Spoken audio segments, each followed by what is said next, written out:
الله نحرسته وحشالي مقالة مقدسة كوغيريو ذي أبوان الحميستي عبد الكريم فارح قاري عبد الكريم شير قاصوصي وين اللوغية قاني سمين تلحن كيساس ومالده ولي وعن VOA سو قاري تعصيدا يولي بكفر علين تقيريدي سيقار كميدا فنانين تيولي أبوان ذا صومالده haddaba fanaanada hiba maxamed hiba nuura oo heesaheeda inta badan uu laxanka saaray cabdikariin jiir ayaa iyana ka hadashay sida ay warbixintan haatan uu inoo soo gudbinayo uu ku sheegayo wariyahayaga cabdikariin aan idhaahdo cabdicasiis barrow allaha u naxariistay cabdikariin faarax qaari oo ku magac dheeraa jiir waxa uu ku dhashay degmada hobyo ee gobolka mudug hilaadii 1943 waxa uu ahaa mulaxan ku wanaagsan samaynta codadka waxaana lagu tiriyaa inuu ahaa ragga foolaadka uu ahaa naaxiyadu samaynta heesaha Soomaalida fanaaniin badan oo aad loo jecel yahay ayuu codadka heesahooda sameeyay waxaana kamid ah Xasan Aadan Samatar Hiba Maxamed allaha u naxariistay Maxamed Moogal Liibaan iyo hobolo badan oo saameyn ku leh dhagaha bulshada Soomaaliyeed jiir oo ahaa nin furfuran hadal yaqaan ah oo aad u dun wanaagsanaa ayay geeridiisu si isku mid ah u taabatay guud ahaan shacabka Soomaalida gaar ahaan fanaaniintii ay soo wada shaqeeyeen sida ay ku waramayso Hiba Maxamed Hiba Nuura inna lillahi wa inna ilayhi raaji'uun la hawla wa la quwwata illa billahi al-'aliyyil 'azim taqsidaas waxaan uga naxayaan qof hore uga naxin waayo aqoon aad u fidsan ayaan u lahaa Cabdikariim mulaxanistayga buu ahaa nin aad u dabeecad fiican oo aad u wanaagsan oo aad u jecel buu allaha u naxariistay waxaan ka tacsiinayaa xaaskiisa iyo carruurtiisa iyo dhammaan qoyska ballaaran ee faarax qaaday ayaan ka tacsiinayaa iyo dhammaan ummadda Soomaaliyeed meel kasta joogto allaha u naxariistay Cabdikariin jiir oo 2 sano ka hor ka qayb galay bandhig ay qabatay xarunta dhaqanka iyo fanka ee Kayd ee fadhigeedu yahay London ayaa ka waramay sida heeso badan oo lala dhacay codadkooda uu sameeyay waxa uu hoosta ka xariiqay in dhadhanka ereyga iyo halka codkiisa uu ka soo baxayo loo baahan yahay inay iswaafaqaan taasi oo muujinaysa heerka farshaxanimadiisa sareysa ee gaarsiisanayd waxa raadiyo markaas maxaa codkiyo waxa raadiyo waxa codow maxaa tahay dhaqankii baan dib ugu noqday ciyaarihii baan dib ugu noqday hees ciyaareedii heesoolid kaman qabay bad bangaale bad codad bad ah waxaa la yaab lahayd markii aan ilaa 70 waxaan ka shaqeynayay meesha dhaqanka ee museumka 70 ciyaarood markaan dhageystay oo ciyaar waliba ay nooc u heesayaan ama nooc ciyaarayaan farxadda farxadda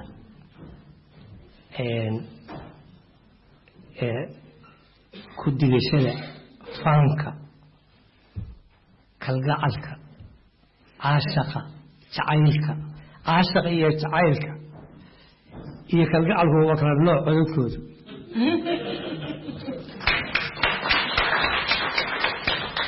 markii aan baddaas galay ayaa marka waxaan idhi bal 68 bal codkii ugu horreeyay samee heeska sabab kale hamoodine oo ereyadoodu lahaa allaha u raxmaday abwaan Maxamed Cali Kaariye ayay ahayd heeskii muujisay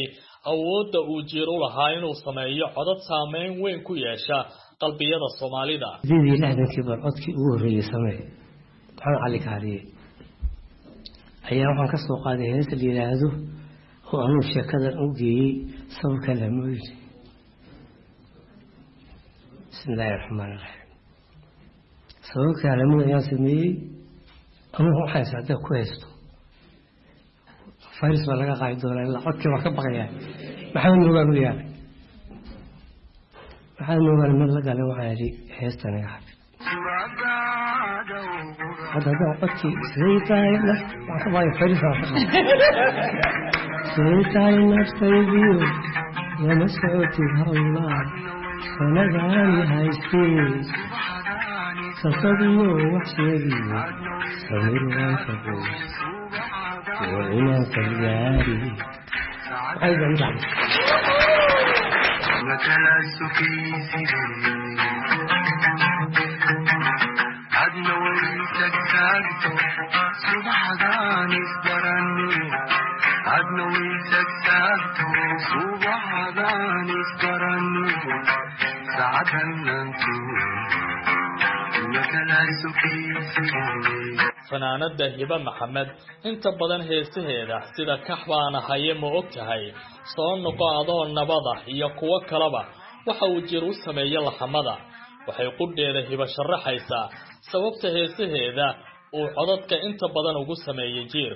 wuxuu odhan jiray marxuumka allah u naxariistay codkeeda waan jeclahay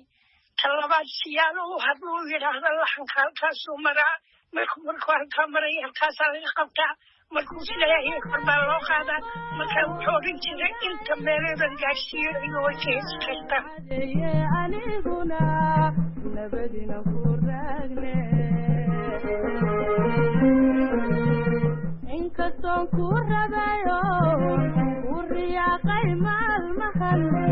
inkastoon ku rabayo ku riyaaqay maalmahan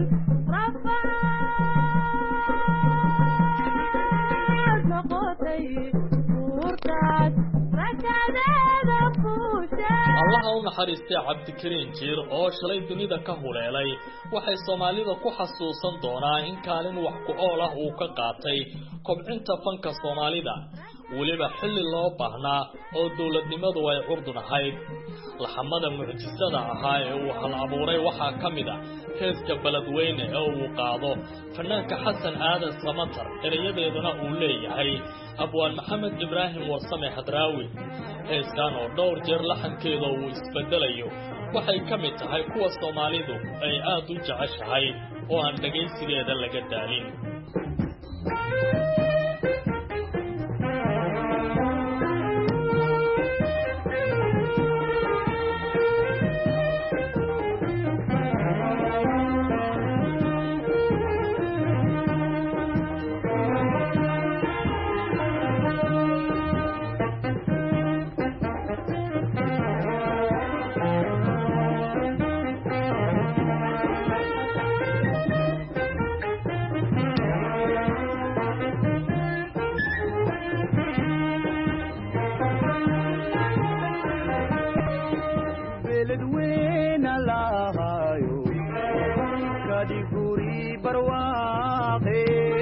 cabdikariin jiir waxa uu ahaa bakaal faneed oo sanado badan u shidnaa fanka Soomaaliyeed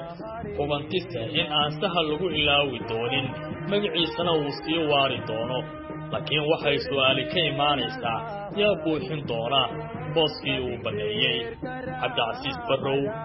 VOA Muqdisho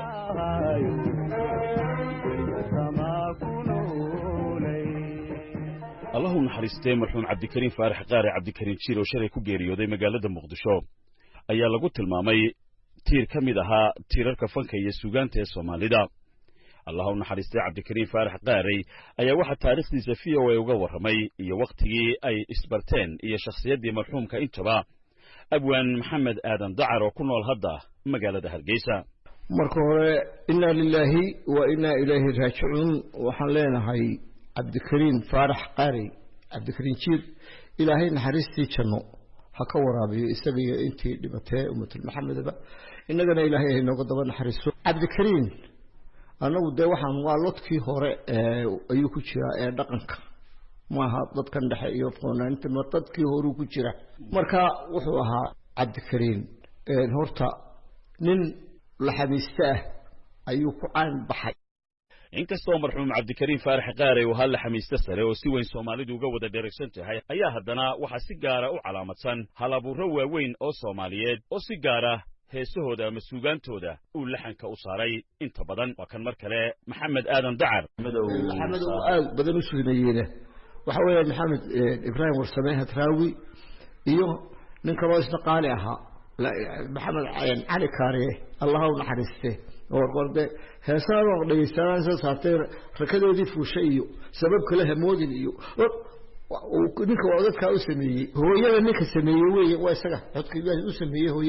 بلد ويا سميه ها بلد وين الله يقول هسا سميه جيسا كلام محمد هذا دعر oo sii tilmaamaya aqoonta uu u lahaa allaha u naxariistay cabdikariim faarax qaarey laxamiistihii weynaa ee Soomaaliyeed ayaa carabka ku dhuftay inuu ahaa nin wax bartay sidaa darteedna aan shaqaale ka noqonin wasaaradda warfaafinta xilliyadaasi balse uu rasmi ahaan shaqaale uga ahaa wasaaradda waxbarashada iyo barbaarinta Soomaaliya idaacadda kama shaqeey muuhayn rag idaacadda ka shaqeeya wax buu bartay oo iskuul buu ka soo baxay dabadeetana wasaaradda tacliinta ayuu ka shaqeyn jiray oo nin wasaaradda tacliinta ka tirsan ayuu ahaa marka cabdikariim inta ugu weyn ee uu ku soo baxay waxay ahayd 64kii ayuu rugaad isagii Saciid Xarawe iyo niman kale oo wada socda ayay keeneen bay halkan ka dhigeen Hargeysa ka dhigeen iyagoo xamar ka keenay 64kii markaas golaha murtadiya madadaaladaynu inagu magaceeda la baxnay aynu lahayn ayay ku dhigeen sidaasay dabadeetana heesaheedii qaar baa la qabtoo yaala maan duuli waayeen manaan diriri waayeen waxaan heesaa la ayaa ku jiray wuxuu ahaa waxyaabo badan oo lagu garto oo wuxuu ahaa garanaysaa dadkan dacwadda xaggeeda iyo diinta ka shaqeeya oo wuxuu ahaa nin saaxiib salaada ajaayib qaba masaajidka safka hore mu ku jira marka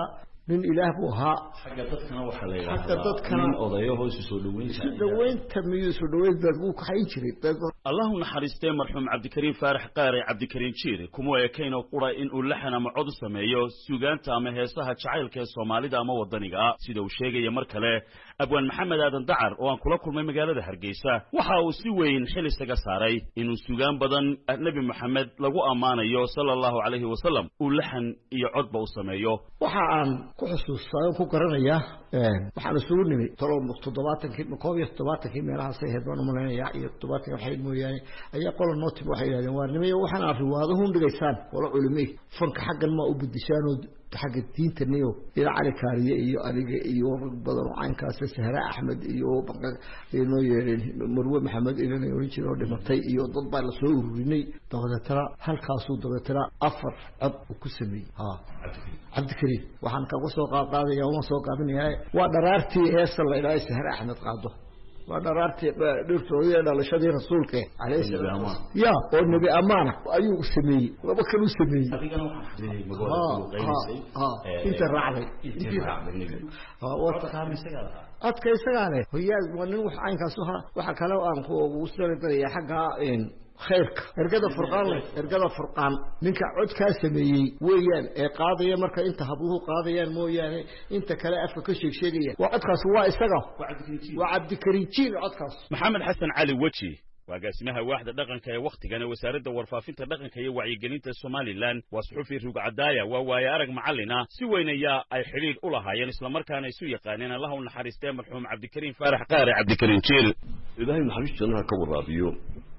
كل نفس دائقة الموت وحلينا هاي أنتم السابقون ونحن لاحقون في رسولك عليه الصلاة والسلام وأن له مرتين أنه يدرس عنا إلهي إنك نجنب جنها هذا وحوها برسيدي سدين مركي عن بلابس حرف الضوء اليوم برسي وهو عنين فوسفورتي وهو عنين البحر وهو هذا من إيمان له من دو صنبوها من مركا فركيسو كنت هابق هذيبها ومقعكو لها فنك دحليس برسيد الآيات تقيني